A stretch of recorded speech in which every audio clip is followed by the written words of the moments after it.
10 கட்டளைகள் நியாயப்பிரமாணம். இஸ்ரவேலர் நியாயப்பிரமாணத்தின் சட்டதிட்டங்களுக்கு கீழ்ப்படியும்படி கட்டளையிடப்பட்டார்கள். பாவங்களுக்கு பரிகாரமாக பலிகளை செலுத்தும்படி அனுமதி அளிக்கப்பட்டது. இந்த பலிகள் கர்த்தராகிய இயேசு கிறிஸ்துவின் மரணத்தை குறிப்பவையாக அமைந்தன.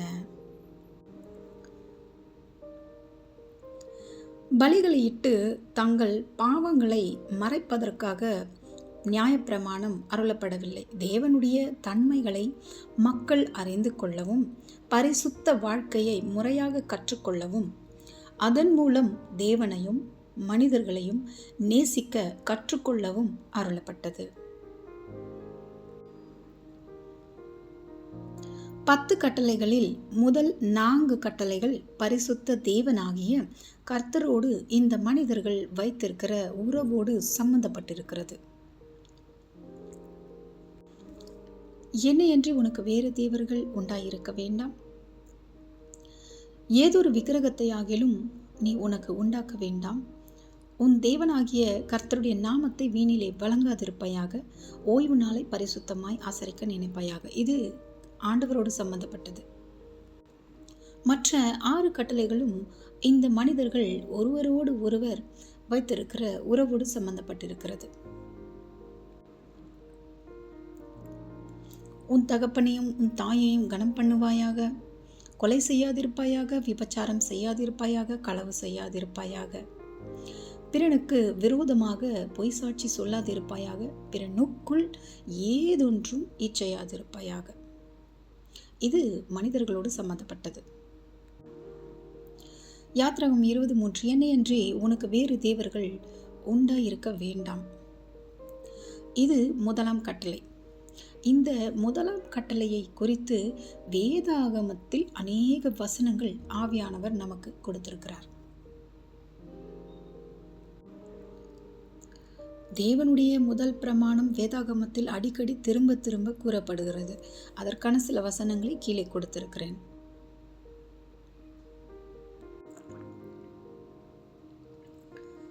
சிருஷ்டிகராகிய தேவனையே வேதாகமம் கற்பிக்கிறது. அவருடைய பிரமாணங்களில் இது மிகவும் முக்கியமானது. ஜனங்கள் வேறு தெய்வங்களை பின்பற்றினால் அவரை மறுப்பார்கள். அவருடைய மற்ற பிரமாணங்களையும் ஒதுக்கிவிடுவார்கள். இரட்சிப்புக்கான அவருடைய வழியை புறக்கணிப்பார்கள். அவர்கள் மேல் அழிவை கொண்டு வருவார்கள். அநேக தெய்வங்கள் இருக்கின்றன. அவைகளுடைய மேலாண்மைக்காக அவர்கள் போராடுகின்றார்கள் என்று இதற்கு அர்த்தமல்ல. ஒரே மெய்யான தேவன் இருக்கின்றார். பொய்யானவைகளை தெய்வமாக மனிதன் உருவாக்குகின்ற ஒவ்வொன்றையும் அல்லது தேவனாக தவறாக கற்பனை செய்து கொள்கின்ற ஒவ்வொன்றையும் அவர் வெறுக்கிறார். நம் ஆண்டவர் மனிதர்களை நேசிக்கின்றார். அவர்களும் அவரை நேசிக்க வேண்டும் என்று விரும்புகின்றார். ஒரு நபர் தேவனுடைய மற்ற பிரமாணங்கள் அனைத்தையும் பின்பற்றி இந்த ஒன்றை மீறினால் அந்த நபர் தேவனுக்கு எதிரான பெரிய பாவ குற்றமுள்ளவனாக இருப்பான். கொடுமையான தண்டனைக்கு உரியவனாயிருக்கின்றான்.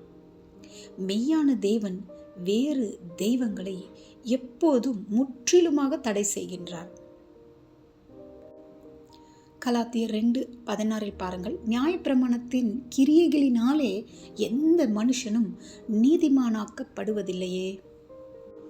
இரட்சிப்பு மோசேயின் நியாயப்பிரமாணங்களின்படி நடப்பதினால் வராமல் கிறிஸ்துவின் மேல் வைக்கும் விசுவாசத்தினாலேயே வருகிறது.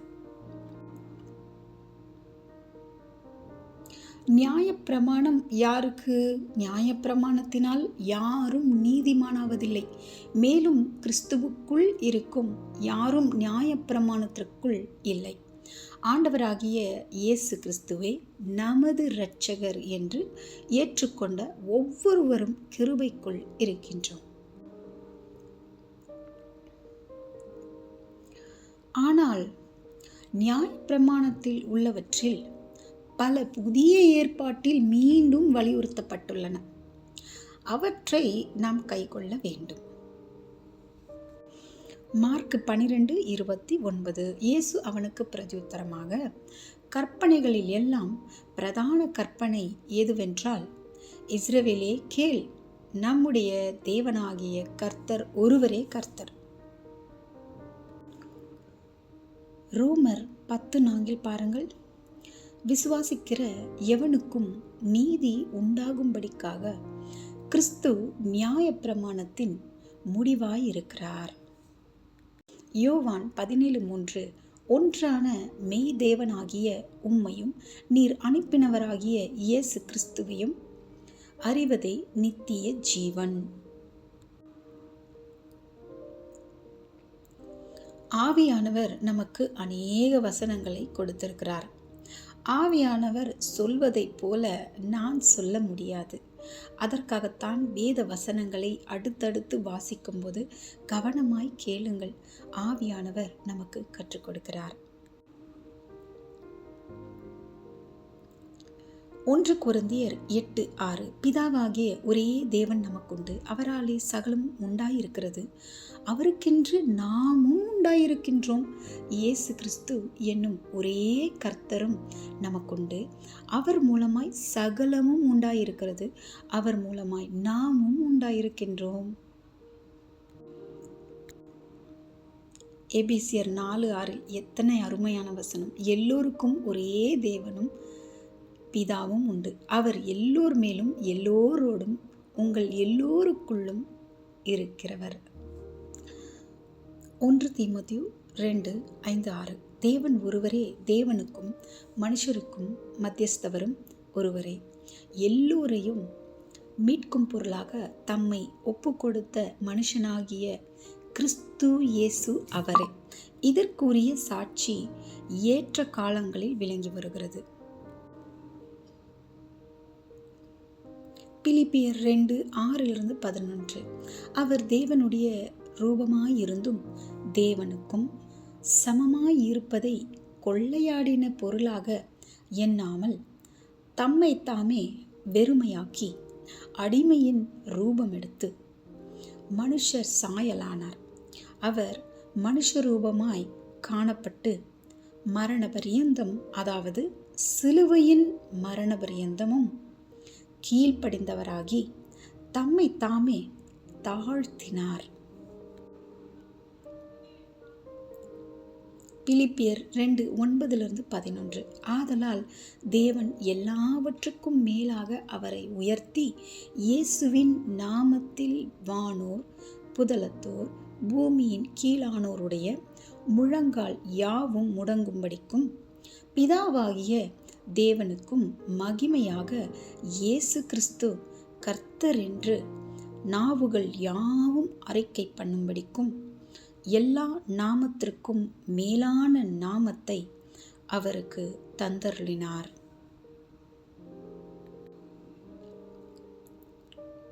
யோவான் 5:20-21. அன்றியும் நாம் சத்தியமுள்ளவரை அறிந்து கொள்வதற்கு தேவனுடைய குமாரன் வந்து நமக்கு புத்தியை தந்திருக்கிறார் என்றும் அறிவோம். அவருடைய குமாரனாகிய கிறிஸ்து என்னப்பட்ட சத்தியமுள்ளவருக்குள்ளும் இருக்கின்றோம். இவரே மெய்யான தேவனும் நித்திய ஜீவனுமாயிருக்கின்றார். பிள்ளைகளே, நீங்கள் விக்கிரகங்களுக்கு விலகி உங்களை காத்துக்கொள்வீர்களாக. ஆமேன்.